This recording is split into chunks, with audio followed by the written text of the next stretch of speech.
नमस्कार, बहुत बहुत स्वागत है आप सभी का आज की फाइट में। मैं रविंद्र सिंह आपके साथ और आज आज की फाइट का मुद्दा है तबादलों पर टकराव। दरअसल सरकार के प्रमुख पदों पर कांग्रेस राज के समय लगे अफसरों के तबादले नहीं होने को लेकर सियासत गर्मा गई है। पूर्व सीएम अशोक गहलोत ने सोशल मीडिया प्लेटफॉर्म एक्स पर लिखा, सरकार के करीब 8 महीने होने के बाद भी सरकार चलाने वाले प्रमुख पदों पर हमारी सरकार के यानी कांग्रेस की उस वक्त की सरकार के समय लगाए गए अधिकारी ही काबिज हैं। यह दिखाता है कि हमारी सरकार द्वारा की गई नियुक्तियां पूरी तरह उचित थीं। भाजपा के आरोप पूरी तरह गलत साबित हुए हैं और वहीं इस पर राज्यवर्धन सिंह राठौड़ ने पलटवार करते हुए सोशल मीडिया पोस्ट पर, सोशल मीडिया प्लेटफॉर्म एक्स पर लिखा है, अनिश्चितता को आप और आपकी सरकार सर्वोत्तम जानते हैं। बीजेपी सरकार तबादला नीति पर नहीं बल्कि विकास की नीति पर विश्वास करती है। भाजपा सरकार जनता को सर्वोपरि मानते हुए सबका साथ सबका विकास के मंत्र पर काम कर रही है। तो क्या है ये ट्रांसफर का घालमेल या क्या है ये ट्रांसफर को लेकर टेंशन? चर्चा आज इसी पर होगी। पहले एक छोटी सी रिपोर्ट आपको दिखाते हैं। तबादलों को लेकर सियासी बयानबाजी।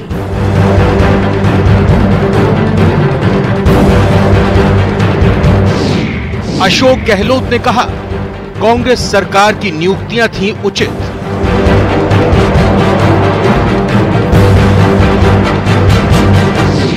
पूर्व सीएम का हमला, बीजेपी के आरोप साबित हुए गलत।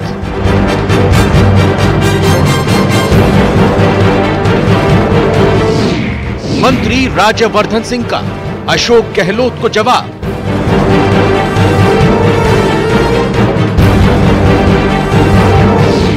तबादला नहीं, विकास नीति पर करते हैं विश्वास।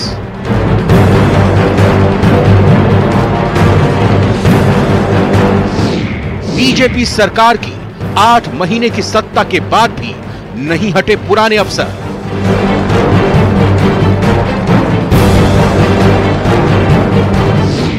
तबादलों पर टकराव।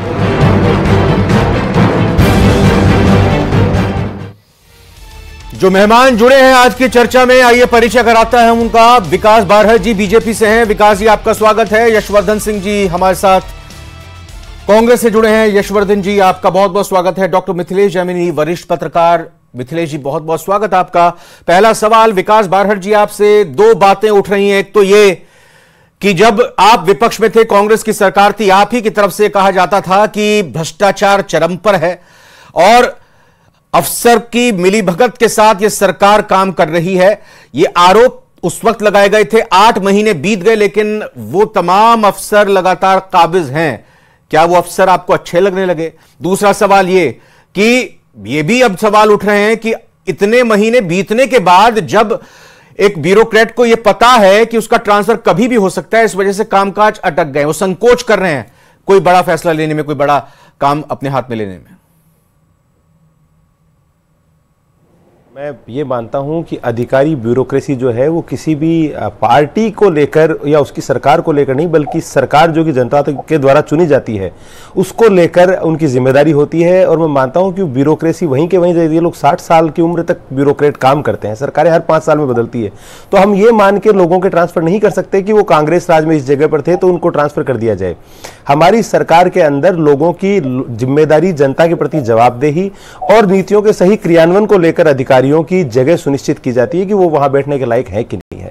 किसी दुर्भावना को लेकर भारतीय जनता पार्टी की सरकार काम नहीं कर रही। इसका अपने आप में ये जो आप करें वो स्वतः ही इसका प्रमाण है।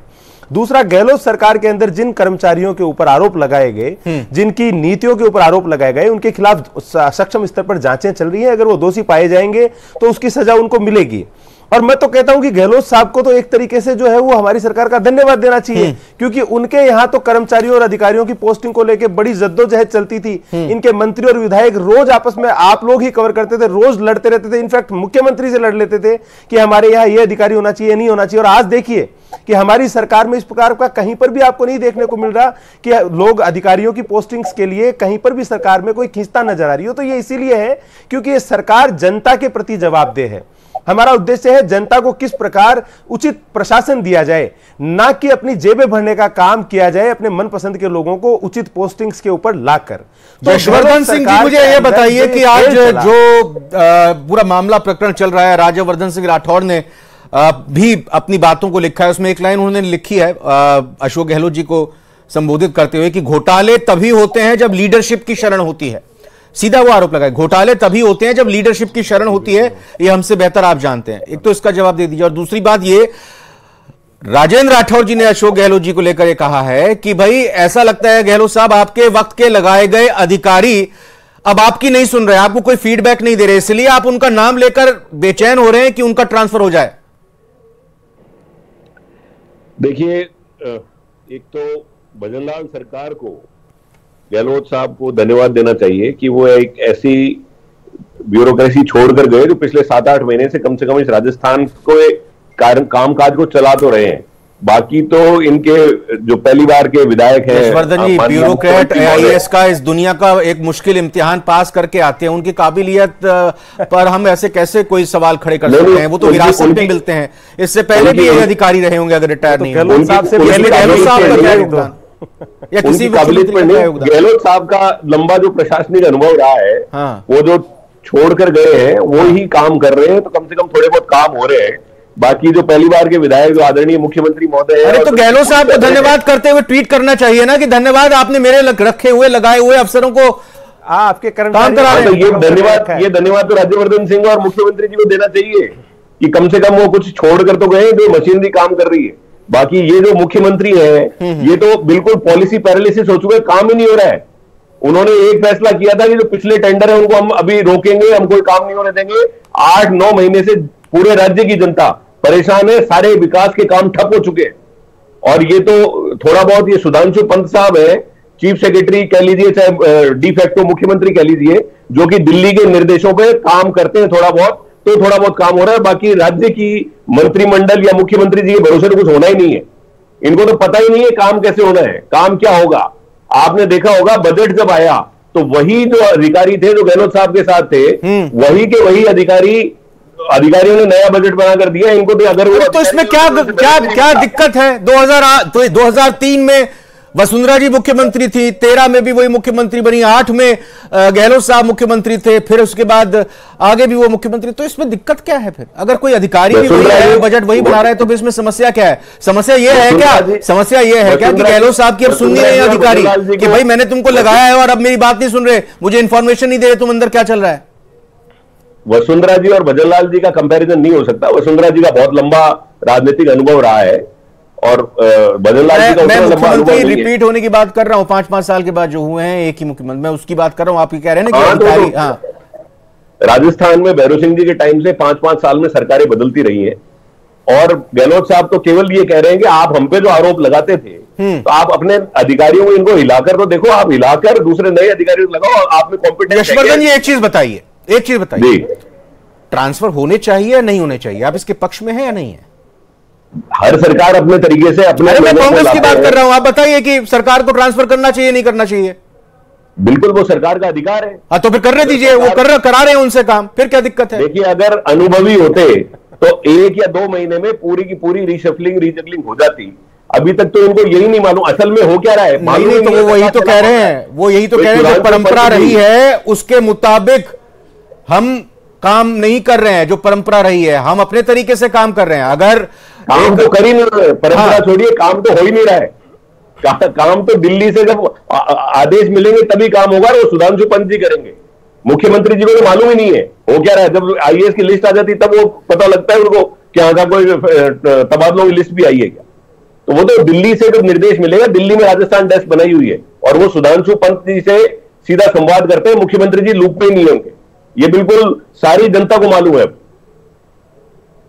समझ नहीं पा रहे हम, आपको कांग्रेस को समस्या क्या है कि भाई वहां दिल्ली से आप जो कह रहे हैं कि वहां से आदेश आ रहे हैं, ये दिक्कत आपको हो रही है, या आपको ये प्रॉब्लम नजर आ रही है कि भाई ट्रांसफर नहीं किए, या आप ये कह रहे हैं कि आप बताइए जरा जिनके ऊपर आपने भ्रष्टाचार के आरोप लगाए थे तो आप सामने कराइए कुछ, मतलब साफ नहीं। मैं आपको दिक्कत बताता हूं, ये लोग आरोप लगाने में माहिर है। ओके, अभी जल जीवन मिशन में जिन अधिकारियों पर आरोप लगाए थे उनको इस सरकार ने प्रमोशन दे दिया, जबकि चुनावों से पहले इतना चिल्लाए कि जैसे पता नहीं क्या हो गया हो। नाम बताइए ना, फिर नाम बताइए। अभी दैनिक भास्कर की पूरी रिपोर्ट है, उसमें बाकायदा उनको प्रमोशन दिया गया है, भ्रष्ट अधिकारियों को, जिन पर इन्होंने भ्रष्टाचार के आरोप लगाए थे। खैर ये इनका देखिए, इनकी परिपाटी है। इन्होंने बड़ी अच्छी बात है मिथिलेश जी, ये तो बड़ी अच्छी बात है। जल जीवन मिशन जैसे काम को अंजाम देने के लिए जहां बड़ा अच्छा बजट आया, एक सरकार ने उसको लगाया और दूसरी सरकार ने प्रमोशन दे दिया। वाह, क्या सीन है मिथिलेश जी? देखिए जो सबसे अहम बात है वो ये है कि आप अगर भजनलाल जी ब्यूरोक्रेसी से काम ले रहे हैं तो कांग्रेस के पेट में दर्द क्यों हो रहा है? अगर वो नेता, तो ब्यूरोक्रेसी तो आप बदल नहीं सकते, आपके कार्डर फिक्स है। राजस्थान में इतने आईएएस रहेंगे, इतने आईपीएस रहेंगे, इतने आईएफएस रहेंगे, उन्हीं से काम निकालना है। तो ये कौन सी परंपरा को अशोक गहलोत साहब स्थापित करना चाहते हैं कि ब्यूरोक्रेसी का राजनीतिकरण कर दिया जाए कि ये कांग्रेसी माइंडेड है, ये बीजेपी माइंडेड है। लेकिन जो कुछ थे, जैसे देवाराम जी उनके ओएसडी थे, हटा दिए। जो इनके कुलदीप राठा थे, उनके सामाजिक न्याय अधिकारिता विभाग में एसीएस लगा दिया। तो ऐसा नहीं कि किया नहीं भजनलाल जी ने, लेकिन भजनलाल जी की जो सहज सरल छवि है उसका कहीं न कहीं अब असर नजर आने लगा और अशोक गहलोत जी के मन में खौफ आने लगा। कल भी उन्होंने एक ट्वीट किया था कि भरतपुर के आरबीएम हॉस्पिटल में डायलिसिस मशीन खराब है। अरे भैया, आप जब जोधपुर के थे, मुख्यमंत्री थे, आपने खुद ने कहा था कि जोधपुर की सड़कें चलने लायक नहीं है, और वहां के अस्पतालों में क्या हुआ था। तो आदमी को खुद की जलती हुई देखनी चाहिए। दूसरा एक और खसक है कि कल सचिन पायलट आए और जमवारामगढ़ में भीड़ आई और वो मिलकर नहीं गए। तो लोग तो ये भी कह रहे हैं कि राज्यसभा में 3-3 लोगों को भेजा अशोक गहलोत जी ने, केसी वेणुगोपाल, प्रमोद तिवारी और रणदीप सुरजेवाला, कम से कम वो तो मिलने आ जाते।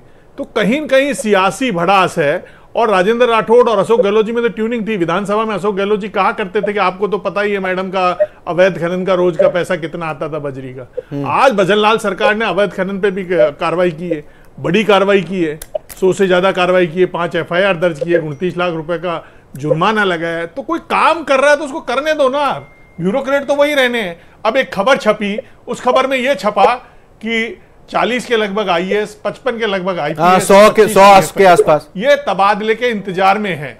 खबर के आधार पर आप ट्वीट कर रहे हैं, काम तो वो कर रहे हैं। 9 से 5 बैठकर वहां कोई रामायण तो बच नहीं रहे। ऑफिस में अगर कोई आईएएस जाता है तो वहां रामायण का पाठ तो करता नहीं, वो अपनी जिम्मेदारी निभाता है। और वो देश की सबसे बड़ी परीक्षा यूपीएससी को पास करके इंटरव्यू देके फिर आईएएस बना है। तो कोई मजाक तो है नहीं जी। अब उसका आप कांग्रेसीकरण कर दो, बीजेपीकरण कर दो। जब अशोक गहलोत जी आज देखते कि भजनलाल जी किस अंदाज में, सहज सरल अंदाज में सवाई मानसिंह चिकित्सालय में अपना स्वास्थ्य परीक्षण कराने गए, तो जब वो सहजता और सरलता की बात राजस्थानियों में छोड़ रहे हैं तो कहीं न कहीं सियासत उफन रही है। और लोग ये भी कह रहे हैं कि पिछले दिनों यूनुस खान ने भाजपा के बागियों की मीटिंग की, उसके पीछे भी कोई चाल है। तो क्या अशोक गहलोत अब फिट हो गए हैं और कोई सियासी खेल कर रहे हैं? वो भी एक चर्चा का विषय है, क्योंकि राजेंद्र राठौड़ का ट्वीट करना, क्योंकि राजेंद्र राठौड़ हालांकि बीजेपी की कोर कमेटी के सदस्य हैं, लेकिन सरकार में वो किसी पद पर नहीं है।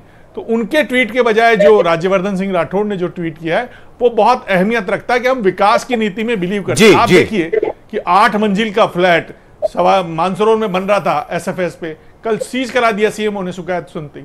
ये कभी हुए क्या पहले? ठीक बात, आप उसको सुनना ही नहीं चाहें। मतलब अगर एक नई चीज दिखाई दे रही है जो पिछले 21 सालों में, 20 सालों में नहीं दिख रही थी, तो उसको स्वीकार करना चाहिए।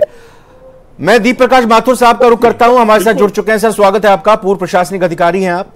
दीप प्रकाश जी, ये बताएं कि राजस्थान की अगर हम बात करें, मैं राजस्थान की विशेष तौर पर संदर्भ में समझना चाह रहा हूं, क्या जो ब्यूरोक्रेट्स हैं, आईएएस ऑफिसर हैं, आईपीएस हैं, आईएफएस हैं, आरएएस हैं, आरपीएस हैं, उन्होंने एक तरह से ये मान लिया था, वो मान चुके हैं कि जब भी नई सरकार आएगी तो उनके तबादले होंगे? क्या ऐसी धारणा बन चुकी है और क्या ये धारणा सही है, गलत है, और आज की तारीख में क्या स्थिति है?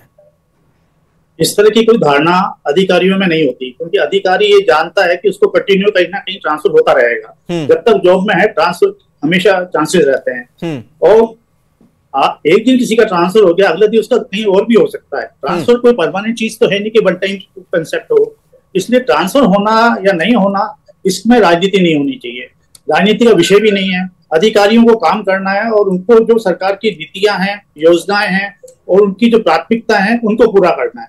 और कोई भी अधिकारी हो सकता है एक पोस्ट पर रह के काम अच्छा कर रहा है, दूसरी पोस्ट हो सकता है वो भी अच्छा कर सकता है। तो ट्रांसफर होना कोई बहुत मतलब जो है जरूरी है। नहीं, मैं इस संदर्भ में समझना चाह रहा हूं कि जब नई सरकार बनती है, नए मंत्री बनते हैं, मुख्यमंत्री नए आते हैं, अलग पार्टी अगर आती है, तो फिर उस वक्त में सभी की ये कोशिश होती है कि अपने पसंदीदा, जिनसे ट्यूनिंग आपकी अच्छी हो, जिनसे आपकी पहले की पहचान हो, आप समझते हैं कि आप एक दूसरे की बातों को अच्छे से समझते हैं, अच्छे से काम करेंगे।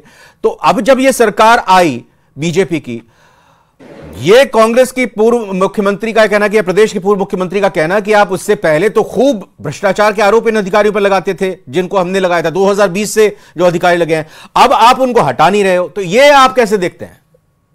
अधिकारियों की और सरकार की बीच में ट्यूनिंग होने की वजह से काम अच्छे निकलते हैं, और कोई सा भी अधिकारी यदि मंत्री के साथ में अच्छी ट्यूनिंग करता है तो उस विभाग में अच्छे रिजल्ट आते हैं।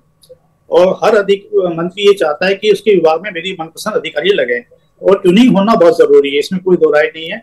लेकिन ये नहीं माना जा सकता कि सरकार चेंज होते ही अधिकारियों को पूरा चेंज कर दिया जाए। हो सकता है धीरे धीरे किसी को प्राथमिकताओं को देखते हुए अधिकारियों को हम किस विभाग में लगा सकते हैं और किस विभाग के अंदर उसका क्या उपयोग हो सकता है, तो ये चीज कभी भी हो सकती है। सरकार चेंज होने पे अधिकारियों का ट्रांसफर होना कोई जरूरी नहीं। राज्यवर्धन सिंह राठौर का यह कहना है कि कोई भी ब्यूरोक्रेट जो होता है, कोई भी अधिकारी जो होता है, वो किसी सरकार के वो सरकार के प्रति जवाबदेह होता है, वो किसी पार्टी या किसी व्यक्ति विशेष के प्रति जवाबदेह नहीं होता है। सही,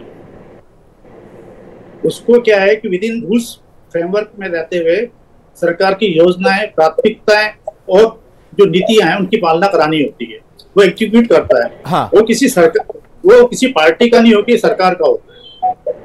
सवाल विकास बारहड़ जी दरअसल इसलिए भी उठ रहे हैं कि ये जब बजट सेशन शुरू हुआ था विधानसभा का, उससे पहले से ही लगातार सरकार की ये तैयारी है कि किस तरह से तबादले करने, लेकिन अभी तक आप फैसला नहीं ले पाए। आप ही के सरकार के, या यूं कहें कि आप ही की पार्टी के विधायक, आप ही की पार्टी के नेता लगातार ये मांग रख रहे हैं, मुलाकात करते हैं अपने संबंधित मंत्रियों से, गुजारिश करते हैं कि तबादले कर दी जाएं। उस सूरत में अगर ये तबादले नहीं हो रहे तो ये भी एक सवाल बनता है। देखिए रविंद्र जी, ये नया भारत है जो कि नरेंद्र मोदी जी के 10 साल के कुशल प्रशासन के बाद जो आप लोगों को और हम सबको देखने को मिल रहा है, और उसी की परिणति राजस्थान सरकार में भी हो रही है। आप मुझे एक बात बताइए कि जो लोग यूपीएससी की परीक्षा को पास करके आते हैं, उन लोगों की टैलेंट के ऊपर, उन लोगों की कर्तव्य निष्ठा के ऊपर हम सिर्फ इसलिए सवाल खड़ा कर दें क्योंकि वो कांग्रेस सरकार के अंदर उस पद के ऊपर थे। जो उनकी पर्सनल इफिशियंसी है, जो सवाल इसलिए खड़े हो रहे हैं ना, सवाल इसलिए खड़े कर रहे हैं कि भ्रष्टाचार के आरोप आप पहले लगाते थे, आप उन अधिकारियों के साथ भी काम करा रहे हैं। उल्टा ये तो बात कह दी कि जल जीवन मिशन में जो अधिकारी पर आप भ्रष्टाचार के आरोप लगा रहे थे, आपकी सरकार ने तो प्रमोशन दे दिया उनको। यशवर्धन जी वो आरोप लगा रहे हैं। देखिए मैं आपको रविंद्र जी, मैं बताता हूं आपको, प्रमोशन एक सतत प्रक्रिया है। उन लोगों के ऊपर जो जांचें चल रही हैं, वो जांचें आज भी एजेंसियां कर रही हैं। उन जांचों में अगर वो दोषी पाए गए तो कितने भी प्रमोशन क्यों ना हो, उनको सजा पाने से भारत का कानून जो है ये सुनिश्चित करता है कि उनको उस जुर्म की सजा मिलेगी, अगर ये प्रमाणित हो जाता है तो। अगर जुर्म प्रमाणित नहीं हो जाता है और उस प्रक्रिया और कानून के अंदर इस प्रकार की व्यवस्था है कि उनके प्रमोशन नहीं रोके जाए, तभी उनके प्रमोशन होंगे। दूसरी बात, हमने जिनके ऊपर आरोप लगाए उनके ऊपर जांच हो रही है, लेकिन आप मुझे ये बताइए रविंद्र जी कि जिन लोगों पे आरोप लगाए या अन्य जो अधिकारी काम कर रहे थे, महज सिर्फ इसलिए उनको ट्रांसफर करके ऐसी जगहों पर भेज दिया जाए क्योंकि वो कांग्रेस सरकार के समय उन्होंने वहां काम किया, ये हमारी कार्यशैली। बजट सत्र से पहले से ही ये चर्चा चल रही है कि प्रशासनिक फेरबदल होंगे, लेकिन वो अभी तक पेंडिंग है। तो चर्चा किस बात की चल रही है और वो क्यों नहीं रहे? द्वारा वो रविंद्र जी, वो चर्चाएं मीडिया के द्वारा चलाई गई है। हमारे पार्टी के अधिकृत किसी भी व्यक्ति के द्वारा कभी भी इस प्रकार का कोई बयान दिया नहीं गया, क्योंकि लिस्ट जब आएगी तो वो आप लोगों को भी प्रेषित की जाएगी। इसके अलावा ये इस प्रकार का बयान पार्टी के किसी अधिकृत व्यक्ति ने कभी नहीं कहा। चर्चाएं जो है वो मीडिया हर वक्त, जैसे बजट सेशन के पहले भी चल रहा था, आचार संहिता के पहले भी चल रही थी, अभी भी मीडिया पर बात लग रही है। ये तो विधानसभा में सत्र के दौरान भी मामले उठे थे।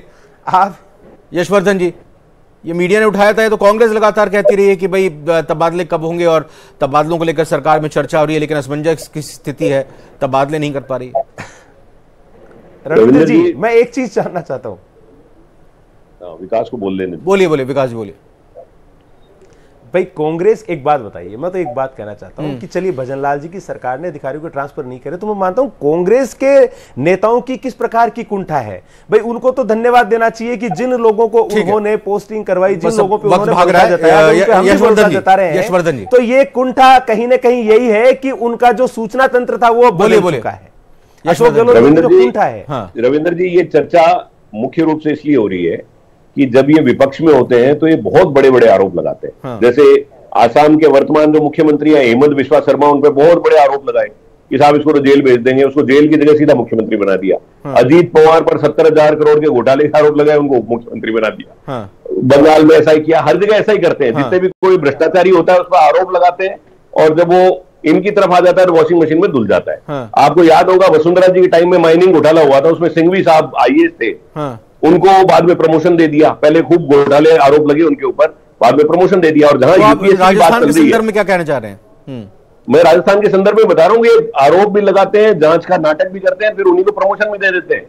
और ये कह रहे थे कि भाई गहलोत साहब ने जो ब्यूरोक्रेसी बिठाई हुआ है असक्षम है, तो गहलोत साहब ने यही तो प्रश्न उठाया कि भाई तुम जिसको असक्षम बता रहे थे उसी से तुम काम चला रहे हो पिछले 8 महीने से। मिथिलेश जी, एक चीज जानना चाहूंगा। राजेंद्र राठौर जी ने ये कहा था कि भाई ऐसा लग रहा है मुख्यमंत्री जी आपकी बात जिन अधिकारियों को आपने लगाया वो सुन नहीं रहे, इसीलिए अब आप इन बातों को उछाल कर चाह रहे हो कि उनका ट्रांसफर हो जाए।